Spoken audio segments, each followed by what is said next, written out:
Hey everyone, welcome to What Just Happened. We welcome Eric Best, CEO and founder of SoundCommerce. What we're doing at SoundCommerce is we're providing a data platform that makes it easy for retail brands to aggregate data and measure what matters.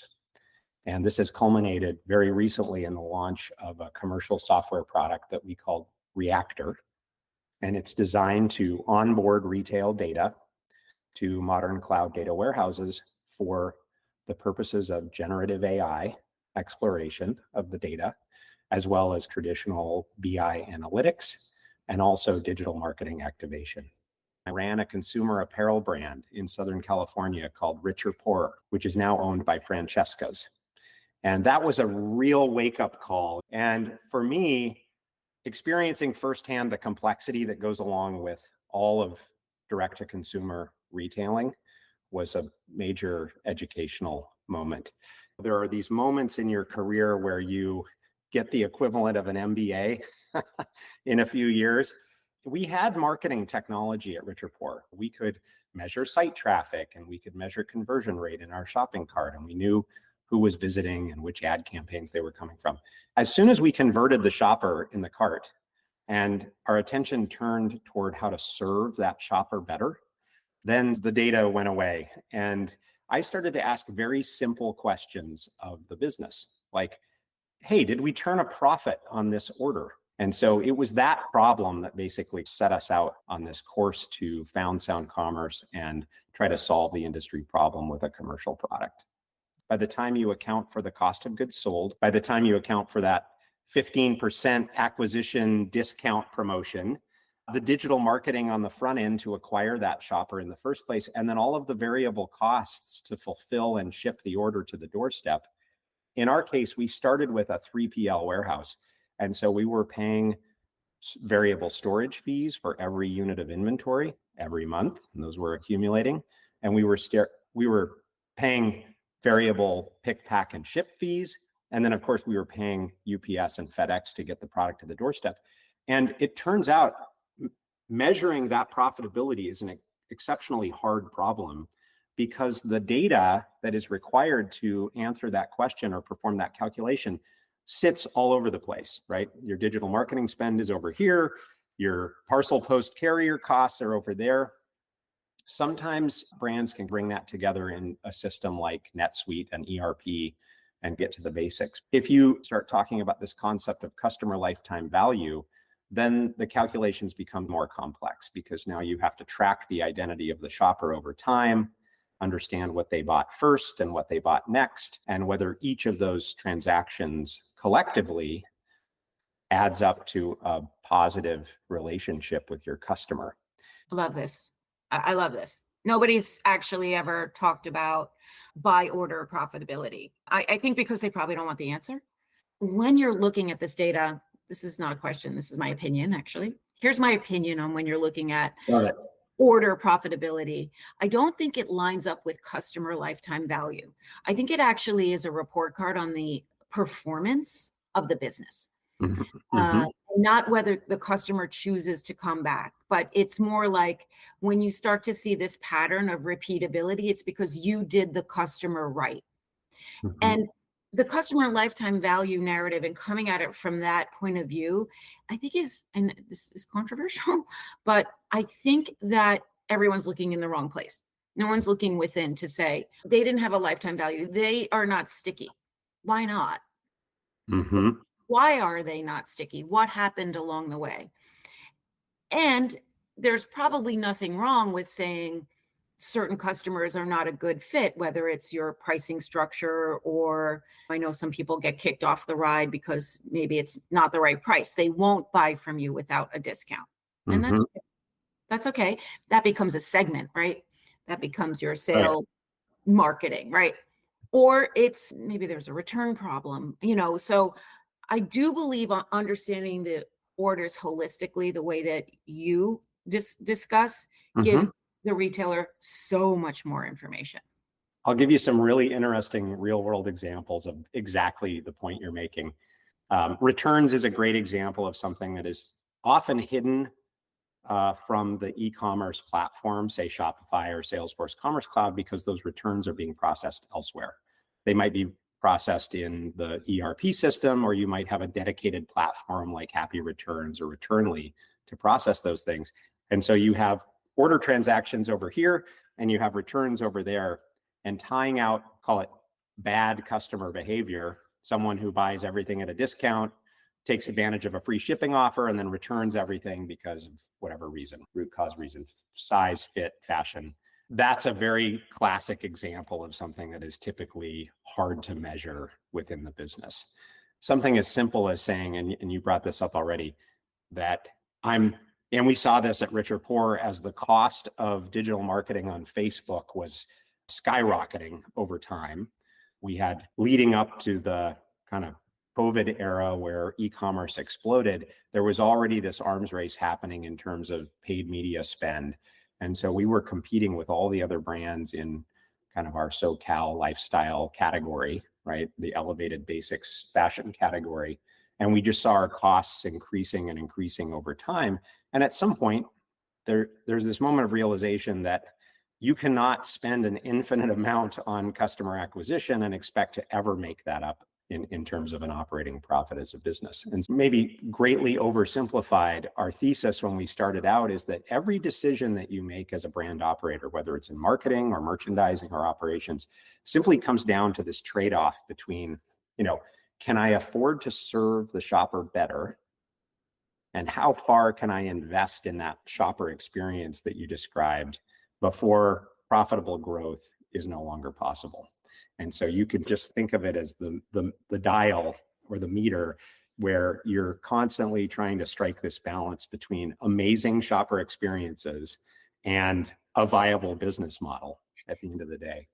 We are very specialized in terms of the connectors that we've built and the data models that we provide that are specific to the retail industry. But as far as the software product goes, it is not constrained in any way to the retail vertical. So over time, we would expect that Reactor will serve other industries. A setup in the market for brands to need to make a philosophical build versus buy decision. And it's oversimplified because a lot of these things are playing more nicely together than they have in the past.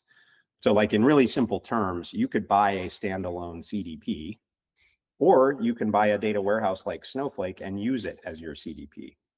And we feel fortunate that we adopted this philosophy of composability, ensuring that Reactor is integrated with and plays nicely with these cloud services, so that we're not trying to swim against the current, operate against the headwinds of the rise of this modern cloud era, if you will. So it's been very interesting. So Reactor is a self-service product that really is designed to operate within this ecosystem of cloud services, as opposed to being a standalone software product that you buy and run independent of everything else that's happening. My question to you, your challenge is, how do you make it important to retailers? Yeah. How do you find retailers that really understand the importance of it? It's just another thing. But if you don't do it, the downside is quite large, actually. Let's actually chat about that. Let's get into the burden of education. If you're finding teams are now, because they're taking this composable, flexible approach, they're being restaffed with the right people. If they're not going to build actually inside, they have this flexible mindset. Mm-hmm. Are you finding the retail market to be responsive? Ultimately, the only way that we sell software is when it is driving some material business outcome, some improvement, optimization, business benefit for our customer. And it's very interesting to observe these very large, very sophisticated cloud providers walk into a retail brand and talk about infrastructure modernization or the feature list of a data warehouse. And I think back to something that we've already talked about today, the fact that I was in seat running a brand as a brand operator allows me to appreciate firsthand the importance of a profitable order transaction, or an on-time delivery to the doorstep, or reasonable return on ad spend when I have to justify the next $10,000 or $100,000 of digital media spend toward a particular channel or campaign. All of those things are the context for the outcomes that we're trying to drive. Composability is a how, not necessarily the why. And so we really focus on trying to solve the why before we worry about educating the customer on how we do things differently. What you've talked about is a bottoms up approach. You have a retailer sitting at their desk, which you sat at, and I need to make some decisions here. I'm going to make database decisions.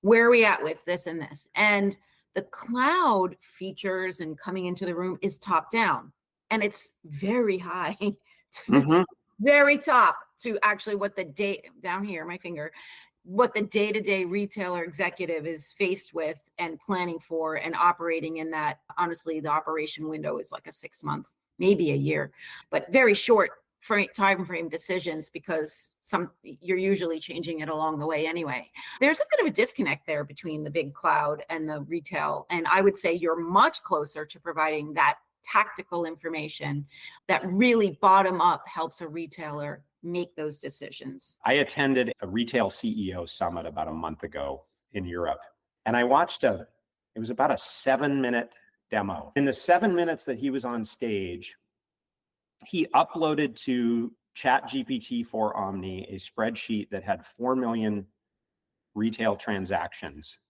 embedded in the spreadsheet. And then he wrote a 1-paragraph prompt, and it basically went like this. These 4 million transactions represent every order that my business has processed in the last 8 quarters, 2 years of financial history. Please create a public filing, 8K, that calculates the top 20 business performance metrics for a retail brand like mine. I'm not going to tell you what those metrics are. You're going to tell me, ChatGPT. I want you to calculate the metrics, and I want you to show me your work by writing the Python code that calculates those values from the 4 million transactions in the spreadsheet. I want you to graph the last 8 quarters. Then I want you to forecast the next quarter and the next year. I want you to visualize those in the form of a bar chart, both the actuals and the estimated forecast. Then I want a written narrative of the performance of that metric over the last 8 quarters of history and your rationale for the forecast that you are providing. And I want you to take those 20 graphs with the 20 narratives and package them up into a PDF document that is ready for distribution that is less than 20 pages long. And then he hit go. And while he was describing the underlying mechanics of vectors and training data and all of this stuff, we watched in the audience as ChatGPT switched from the textual work to writing the software code to do the calculations, to generating the graphs, to ultimately creating this PDF attachment that dropped into the bottom of the result set. And he opened up the file. And the punchline from this conversation was that he had the actual financial reports for this company. It was a European fashion brand. And I think the variance on everything that ChatGPT did in that 7 minutes was like, it was 4% off or something from what the finance team at that brand had created brute force manually over the course of each of those prior 8 quarters. And so it was shocking. It was one of those, you can't make this up.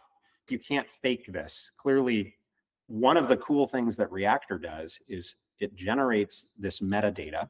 We actually provide a long form description that says gross profit starts with gross revenue, and we back out discounts, and then we subtract promotions and cancellations and returns. And once we back out cost of goods sold, we arrive at gross profit. Then you have to account for the digital marketing on the front end and the variable shipping cost on the back end. And that description of gross profit gets sent along to the data warehouse, so that explanation is available to the generative AI algorithm when it comes time to interpret what gross profit means. And the interesting thing is your brand and mine may have a different definition. We may interpret GAAP accounting rules differently, or you may have a subscription business and I have a service component to my business where my pet salons operate or whatever it is. And so there's all of that variability from one business model and one brand to the next. And so you can't really rely on the large language model to know what truth is. You have to tell it. And that's a big part of the value proposition for Reactor is we're going to append all of these explanations to the data as we're building the data set so that it's ready to go. I think that you're very unique in the market, very necessary. I want to congratulate you on your launch. Thank you, Christine. Yeah, I really appreciate it. It's been a great conversation.